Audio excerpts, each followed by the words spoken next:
भाई पॉलिटिकल भाषण के साथ साथ जो तथ्य रखे गए हैं उनको तो झुटलाया नहीं जा सकता।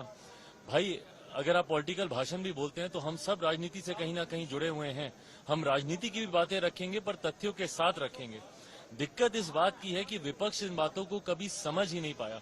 प्रधानमंत्री जी ने जो आंकड़े दिए आप उनको झुटला के दिखाइए। प्रधानमंत्री जी ने जो पूर्व के प्रधानमंत्रियों के द्वारा बातें कही गई हैं उनको ही उन्होंने कोट किया है, उसको आप झुटला के बताइए।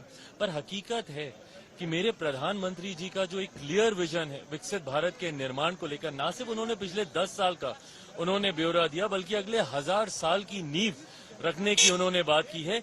ये क्लैरिटी ऑफ विजन की जरूरत है एक विकसित भारत के निर्माण के लिए।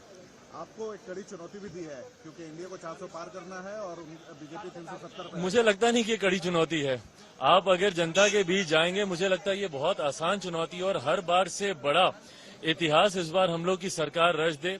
400 का तो लक्ष्य मुझे लगता है कि प्रधानमंत्री जी के आज के भाषण से ही पूरा हो जाएगा। जिस ऊर्जा में प्रधानमंत्री जी से मिला भी उनके संबोधन के बाद, और उनको मैंने यही कहा कि सर आपके भाषण से इतनी ऊर्जा मिली है कि मुझे लगता है 400 का लक्ष्य तो हम लोग आज ही पार कर चुके हैं। अब लड़ाई है इसको और कितना आगे लेकर जाते हैं। जातीय कटाक्ष भी उन्होंने किया है।